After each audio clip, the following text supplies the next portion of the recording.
UGC net. आज हम लोग जो है क्वेश्चन नंबर 41 से स्टार्ट करने वाले हैं यूजीसी नेट।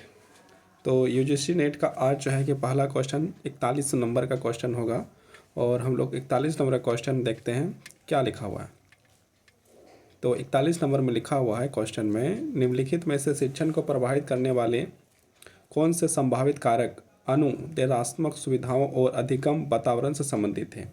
ऑप्शन आपके जो है कि दिया है, लेकिन ये आपका जो है कूट में आंसर करना है। तो पहले हम लोग यहाँ पर 5 इसके कूट जो है कि देख लेते हैं। तो पहला क्या है, शिक्षकों द्वारा प्रशंसा और प्रोत्साहन। 2 में है उपयोग हेतु पाठ्य पुस्तकों, पाठ्य सामग्रियों और अनुबंधता। 3 में है अंतःक्रियात्मक प्रक्रियाओं में पहल, परख और प्रतिमान। और 4 में है उच्च योग शिक्षकों की कमी।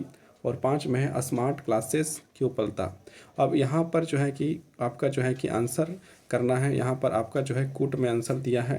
तो यहाँ पर ये ऑप्शन नंबर 1 में आपका दिया है 1, 2 और 3 सही है। बी में आपका बताया गया है 2, 3 और 5 सही है।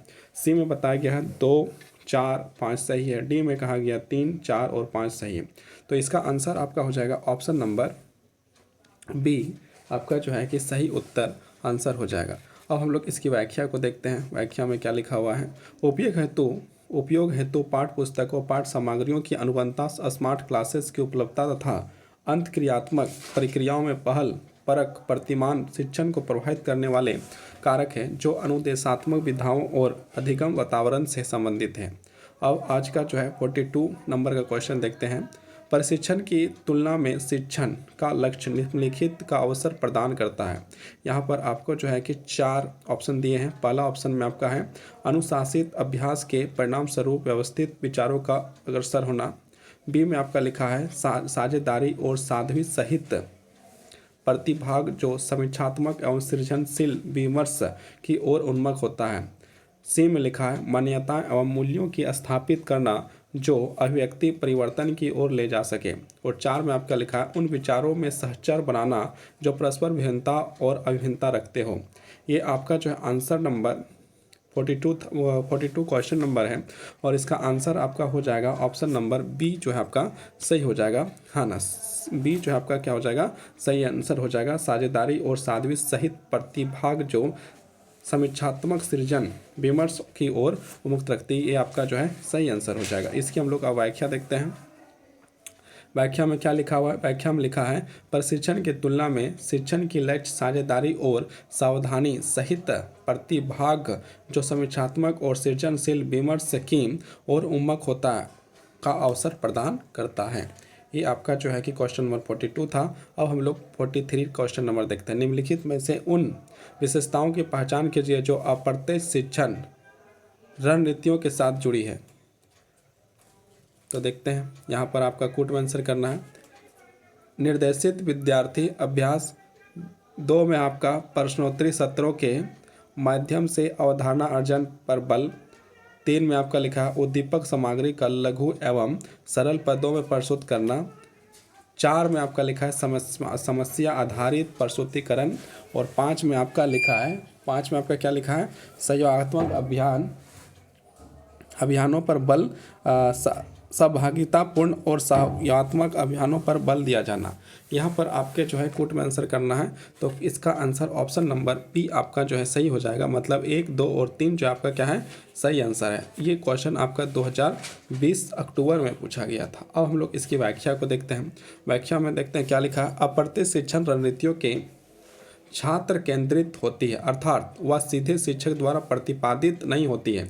इसमें समस्या समाधान, केस स्टडी, अवधारणा चित्रण इत्यादि सम्मिलित है। छात्रों का लक्ष्य अवधारणा संकलन पर केंद्रित होता है जो प्रश्न उत्तर सत्र समस्या आधारित प्रदर्शन के माध्यम से संपादित होता है। अब हम लोग क्वेश्चन नंबर 44 में आ चुके हैं। 44 बोलता है शिक्षण के किस स्तर में संरचना, निर्देशन और विद्यार्थियों के व्यवहार का निकट में पर्यवेक्षण करने की गतियों का प्रबलता होती है। ऑप्शन ए में आपका लिखा है स्वायत्ता विकास स्तर, बी में लिखा है विमर्श स्तर, सी में लिखा है अबोध स्तर और डी में लिखा है स्मृति स्तर। इसमें आपका आंसर जो है ऑप्शन नंबर डी जो है आपका मेमोरी लेवल आपका जो है कि सही हो जाएगा। ये क्वेश्चन आपका 2020 सितंबर 2nd शिफ्ट में पूछा गया था यूजीसी नेट।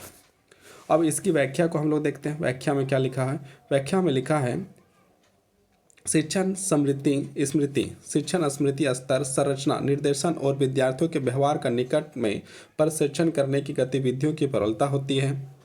शिक्षण की स्मृति स्तर पर प्रमुख प्रवर्तक हर्बर्ट थे।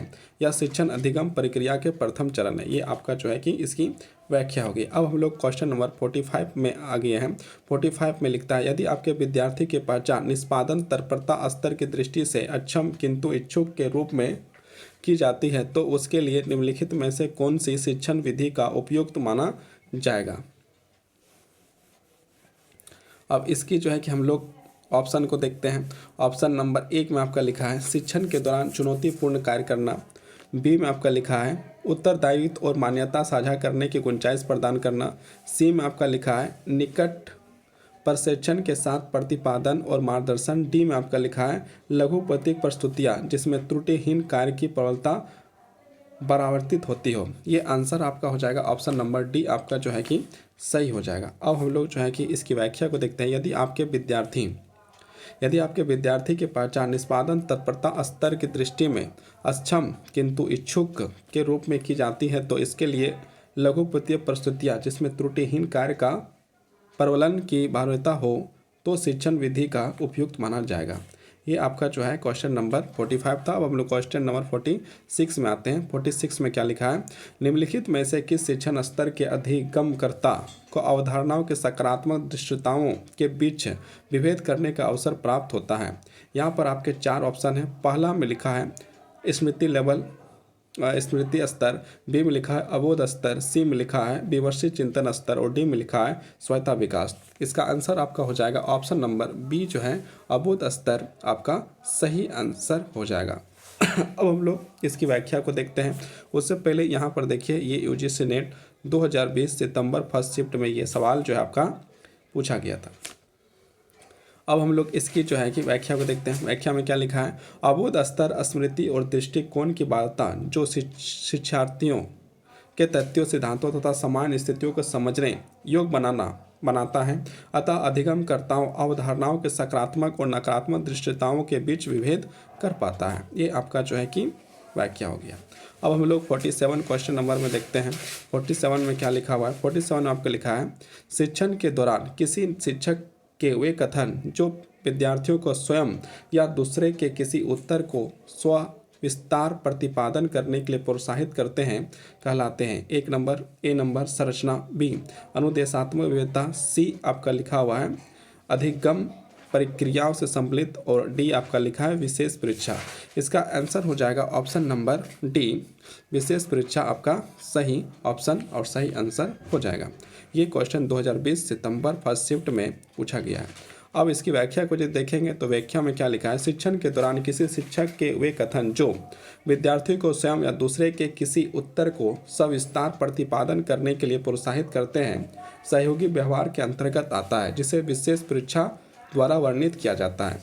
अब हम लोग क्वेश्चन नंबर 48 में आ चुके हैं। 48 में क्या लिखा है, शिक्षण के TL मॉडल का अर्थ होता है ए शिक्षण और अधिगम निराशित कार्य, बी शिक्षण और अधिगम के अभिन्न रूप से संबंधित और सी शिक्षण का लक्ष्य अधिगम और डी में शिक्षण अधिगम का कारण। इसका आंसर आपका हो जाएगा ऑप्शन नंबर बी आपका इसका सही आंसर हो जाएगा। ऑप्शन नंबर बी आपका क्या है सही आंसर है, शिक्षण और अधिगम अभिन्न रूप से संबंधित है, ये आपका सही आंसर हो जाएगा। अब इसकी व्याख्या को हम लोग देखते हैं। व्याख्या में क्या लिखा हुआ है, व्याख्या को जब देखते हैं तो यहाँ पर लिखा है शिक्षण के TL मॉडल के प्राय शिक्षण एवं अधिगम अभिन्न रूप से संबंधित होते हैं।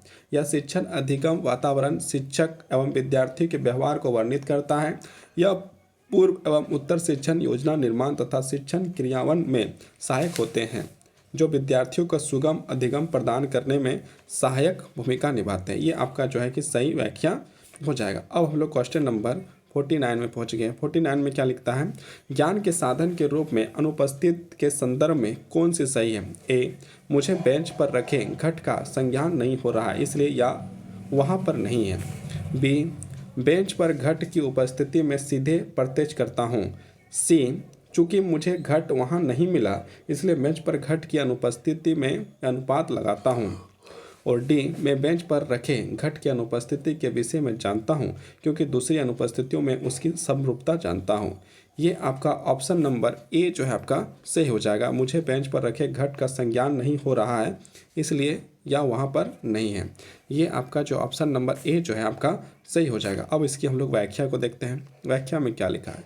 दिया गया कथन, मुझे बेंच पर रखे गए घट का संज्ञान नहीं हो रहा है इसलिए वहाँ पर नहीं है, ज्ञान के साधन के रूप में अनुबंधित संदर्भ में सही है। ज्ञान की प्राप्ति है तो विश्वास और प्रमाण की आवश्यकता होती है। ज्ञान के लिए किसी बात की चीज़ पर विश्वास होना पर्याप्त नहीं है बल्कि उसका सत्य या सही होना भी आवश्यक है।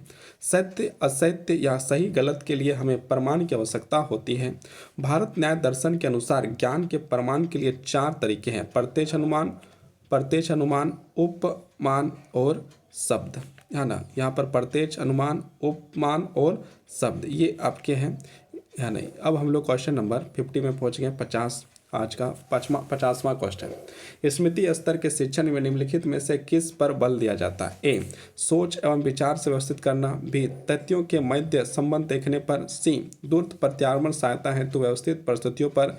डी, समीक्षात्मक चिंतन पर। ई, तथ्यों को सही कर्म में लगाने की निपुणता। और ई, तथ्यों के सही कर्म लगाने की निपुणता। एफ, एक विशेषता की दूसरी विशेषताओं का पृथक्करण।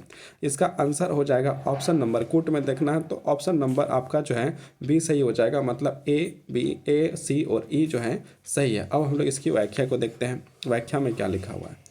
शिक्षण के मुख्य 3 स्तर होते हैं। कितने स्तर होते हैं? 3 स्तर। स्मृति स्तर शिक्षण, बोध स्तर चिंतन स्तर शिक्षण और चिंतन स्तर शिक्षण।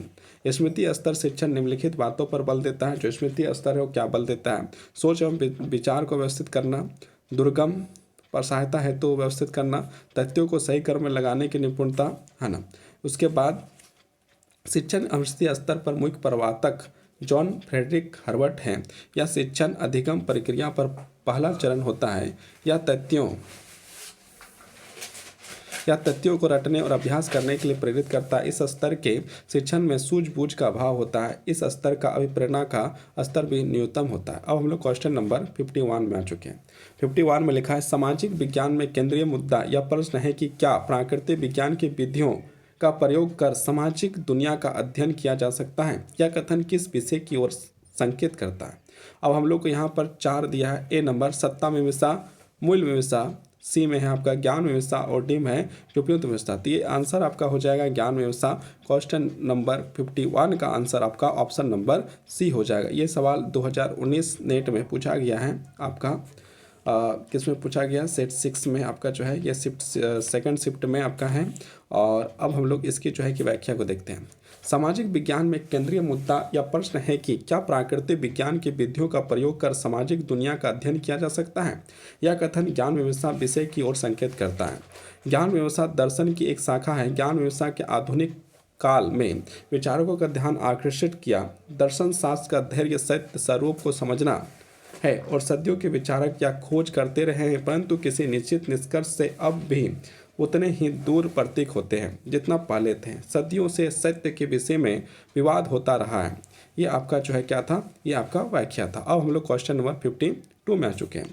52 में लिखा है, किस शिक्षण स्तर में निम्न स्तर के अधिगम परिणामों पर ध्यान केंद्रित किया जाता है। ए, स्मृति स्तर, बी, अबोध स्तर, सी, विमर्श चिंतन, डी, स्वायत्ता विकास स्तर। इसका आंसर हो जाएगा ऑप्शन नंबर ए, आपका स्मृति स्तर जो है आपका मेमोरी लेवल आपका सही आंसर होगा। अब हम लोग इसकी व्याख्या देखते हैं। कक्षा शिक्षण स्मृति स्तर निम्न स्तर के अधिगम परिणामों पर ध्यान केंद्रित किया जाता है। शिक्षण का मुख्य उद्देश्य अधिगम होता है। एक शिक्षक विषय वस्तु को निम्नलिखित 3 स्तरों के माध्यम से छात्रों तक पहुंचा सकता है या पहुंचाना चाहता है। पहला देखिए यहाँ पर आपका है ना, स्मृति स्तर, अबोध स्तर और चिंतन स्तर। सबसे पहले चिंतन स्तर, अबोध स्तर, स्मृति स्तर, है ना। अब हम लोग जो है कि इसको जो है स्मृति स्तर में जो है क्या है उसको हम लोग देखते हैं। शिक्षण स्मृति स्तर का मुख्य प्रवर्तक हर्बर्ट है। यह शिक्षण अधिगम प्रक्रिया का पहला चरण है। यह तथ्यों को रटने अभ्यास करने को प्रेरित करता है। इस प्रकार के स्मृति स्तर सूझबूझ का अभाव होता है। इस स्तर के शिक्षण अभिप्रेरणा का स्तर भी न्यूनतम होता है। ये आपके जो है क्वेश्चन नंबर 52 का था। अब हम लोग क्वेश्चन नंबर 53 53 में आते हैं। 53 में क्या लिखा है?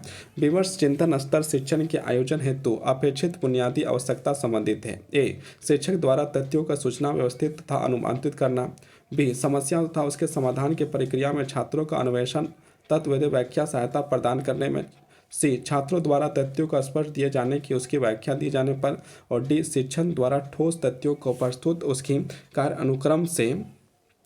अनुक्रम से ही तक लिखा है। तो ये जो है आपका इसका ऑप्शन नंबर बी आपका जो है सही हो जाएगा। समस्या तथा उसके समाधान की प्रक्रिया में छात्रों को अन्वेषण मतलब खोज तत्व संबंधी व्याख्या सहायता प्रदान करने से, है ना। अब हम लोग जो है कि इसकी व्याख्या को देखते हैं। विमर्श स्तर शैक्षणिक विचारों में गहरे अध्ययन चिंतन तथा मनन के लिए पूर्व अपरित ज्ञान है। तथ्य और सामान्यकृत निष्कर्षों विचारों सिद्धांतों में अपेक्षित परिवर्तन लाए जाते हैं तथा नई सूझबूझ विकसित की जाती है अतः विचारों को आदान प्रदान के क्रियान्वित संप्रेषण की संभावना अधिक होती है। और विमर्शित चिंतन स्तर शिक्षण के आयोजन हेतु अपेक्षित आवश्यकताओं की समस्या तथा उसके समाधान की प्रक्रिया में छात्रों का अन्वेषण और तत्व संबंधी व्याख्या में सहायता प्रदान करने से संबंधित होता है। अब हम लोग क्वेश्चन नंबर 54 में आ चुके हैं और इसे जो है कि कूट में आंसर करना है। प्रभावशाली शिक्षण व्यवहारों की सूची में से उन्हें चुनिए जिन्हें मुख्य व्यवहार कहा जाता है। ए, सभी विद्यार्थियों के प्रत्यक्ष सर्व और मौखिक प्रदान। बी, 2, विद्यार्थियों के स्तर विस्तारित करने के लिए प्रोत्साहित करना। 3, अधिगमकर्ताओं के साथ उत्साहपूर्ण और शिक्षा प्रदान। 4, प्रस्तुतिकरण के विविध तरीके। और 5, कक्षा को कम से कम अस्त व्यस्त करते हुए दुर्व्यवहार को रोकना। और 6, आगामी संगठित करना तथा व्यतीत का सार प्रस्तुत करना।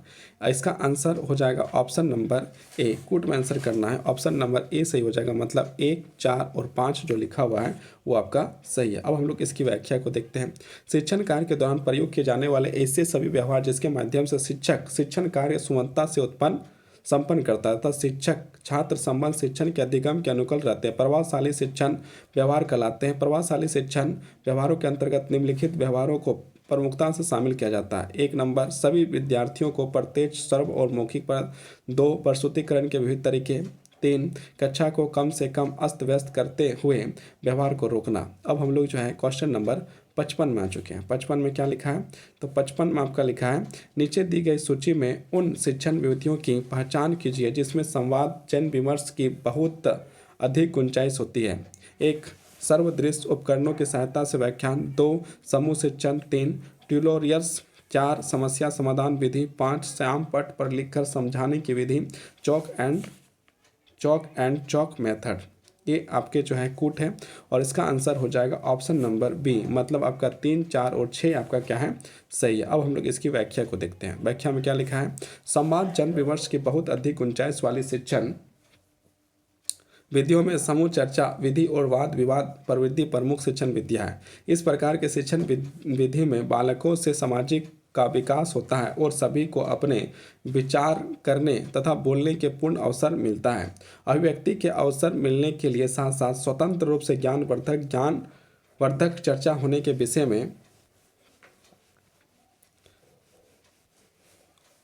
स्पष्टता आती है। प्रश्नगत प्रवृत्ति के निम्नलिखित विधियां इनके अंतर्गत शामिल है। ट्यूटोरियल्स, समस्या समाधान विधि और समूह चर्चा। अब हम लोग क्वेश्चन नंबर 56 आ गया है, इसको हम लोग व्याख्या में करेंगे क्योंकि ये आपका मैचिंग है। तो हम लोग जो है कि यहाँ पर स्तंभ 1 और स्तंभ 2 को जो है कि मिलाते हैं। 1 नंबर आपका व्याख्यान विधि बहुत अधिक ज्ञान प्रदान करना। प्रदर्शन वृद्धि अनुभव आधारित अधिगम। सी नंबर परियोजना विधि विद्यार्थियों विभिन्न क्रियाकलाप एक साथ निष्पादित कर और सीखते हैं। संयोगात्मक विधि किसी कार्य से प्रतिभागिता और जोर देना, है ना, ये आपके जो है कि मिलन था। अब हम लोग जो है कि फिर से जो है मैचिंग आ गया तो इसको भी हम लोग जो है कि करेंगे आपका डायरेक्ट यहाँ से मिलाएंगे। देखिए यहाँ पर विधि लिखा हुआ है और यहाँ पर मैचिंग। हाँ, संयोगात्मक विधि जो जब विद्यार्थियों के अधिगम कार्यकलापता में विभिन्न पहलुओं के साझा करता है इससे मैच हो जाएगा। सहकारी विधि जब विद्यार्थीगण अधिगम से में एक दूसरे सहायता करते हैं। रचनात्मक विधि आपका जब किसी विद्यार्थी पर ज्ञान के सृजक के रूप में जोर दिया जाता है। और डी का देखते हैं, डी में क्या लिखा है? टीम शिक्षण जब शिक्षण के अध्यापकों की विशेषता का उपयोग किया जाता है। अब हम लोग क्वेश्चन नंबर 58 में पहुंच गए हैं। क्या लिखा हुआ है? नीचे शिक्षण विधियों रूपांक दिए गए उनमें से कौन कौन से व्यष्टि संबंध उपलब्ध हैं? यहाँ पर 4 दिए हैं, प्रदर्शन विधि, मॉडल ल्यूकर उपांग, अभिक्रियात्मक अधिगम, व्यष्टिशास्त्र शिक्षण, संयोगात्मक विधि, ये आपके हैं और कूट में आंसर करना है। तो ये आपका जो है कूट के अनुसार ये ऑप्शन नंबर 20 सही हो जाएगा। 2, 3, 4 जो दिया है वो आपका सही है। अब हम लोग इसकी व्याख्या देखते हैं। व्यवस्था सापेक्ष उपागम अंतर्गत निम्नलिखित शिक्षण विधियों के उपागम में शामिल किया जाता है: मॉडल उपागम, अभिकृत्मित अधिगम और विशिष्टा सापेक्ष शिक्षण। अब हम लोग क्वेश्चन नंबर 59 में पहुंच चुके हैं। निम्नलिखित में से कौन सा कथन टीम शिक्षण की अवधारणा को सर्वोत्तम रूप व्याख्यात करता है? ए में लिखा है 2 से अधिक अध्यापक शिक्षक कार्य करते हैं। 2 से अधिक अध्यापक एक ही कक्षा में एक साथ मिलकर पढ़ाने की योजना बनाते और पढ़ाते हैं। सी में लिखा है 2 से अधिक अध्यापक अपनी विशेषताओं के अनुसार एक ही कक्षा में पढ़ाने की योजना बनाते और पढ़ाते हैं। अध्यापकों की टीम जो विद्यार्थियों को पढ़ाने हेतु तैयार और उपलब्ध होती है। ये क्वेश्चन जो है आपका 2019 में पूछा गया था और इसका आंसर यहाँ पर दिया है आपका ऑप्शन नंबर सी आपका जो है कि सही है ना। मतलब 2 से अधिक अध्यापक अपनी विशेषताओं के अनुसार एक ही कक्षा में पढ़ाने की योजना बनाते और पढ़ाते हैं। ये आपका जो है सही आंसर है। अब इसकी हम लोग व्याख्या को देखते हैं। व्याख्या में क्या लिखा हुआ है? व्याख्या में आपका जो है कि लिखा है टीम शिक्षण के सामूहिक शिक्षण सर्वोत्तम रूप से इस अवधारणा पर व्याख्यापित करती है कि इसके अंतर्गत 2 से अधिक अध्यापक अपनी विशेषता के अनुसार एक ही कक्षा को पढ़ाने की योजना बनाते और पढ़ाते हैं। टीम शिक्षण के सह शिक्षण समूह शिक्षण भी कहते हैं। इसके अंतर्गत 2 या 2 से अधिक शिक्षक एक ही कक्षा को साझा करने के लिए छात्रों का एक ही समूह की योजना बनाने, व्यवस्थित करने, निर्देशन देने और मूल्यांकन करने एक साथ क्रियाकलाप संपन्न करते हैं। अब हम लोग आज का लास्ट क्वेश्चन 60वां क्वेश्चन 60 क्वेश्चन हम लोग कर रहे हैं। नीचे दी गई सूची में कौन सी रणनीतियाँ पढ़ते शिक्षण से संबंधित हैं? 1 नंबर उदाहरण और व्याख्या प्रदान करना, 2 पूछताछ को बढ़ावा देना, 3 अवधारणाओं पर ध्यान केंद्रित करना, 4 अनिश्चयकरण और पुष्टिकरण अभ्यास, 5 में अभ्यास और प्रतिपुष्टि प्रदान करना, 6 में समस्या प्रस्तुत और समस्या समाधान। अब यहाँ पर आपका जो है ऑप्शन जो है कूट में दिया गया और इसके अनुसार आपका जो है कि ऑप्शन नंबर सी आपका सही होगा। मतलब 1, 4 और 5 जो है आपका सही है। अब हम लोग यहाँ पर इसका जो है कि व्याख्या को देखते हैं। पढ़ते शिक्षण विधि व्याकरण नियमों का ज्ञान कराए बिना भाषा के शुद्ध रूप का अनुकरण करने का अवसर प्रदान करता है। ऐसे शिक्षक जिनका भाषा पूर्ण अधिकार, उनसे पालकों को वार्तालाप के अवसर प्रदान किए जाते हैं, प्राथमिक स्तर के लिए या विधित उपयोग होते हैं। पढ़ते शिक्षण विधि से संबंधित प्रमुख रणनीतियाँ इस प्रकार है: ए उदाहरण और व्याख्या प्रदान करना, बी अनुवांशिक और पुनः प्रस्तुतकर्ता और सी अभ्यास और प्रतिपुष्टि प्रदान करना। ये आपका जो है आज का क्वेश्चन नंबर 60 का जो है कि आपका क्या था, आपका व्याख्या था। अब हम लोग जो है कि नेक्स्ट क्वेश्चन कल जो है करेंगे 61 से हम लोग जो है कि नेक्स्ट क्वेश्चन करेंगे। तो आज के लिए बहुत बहुत धन्यवाद, बहुत बहुत आभार।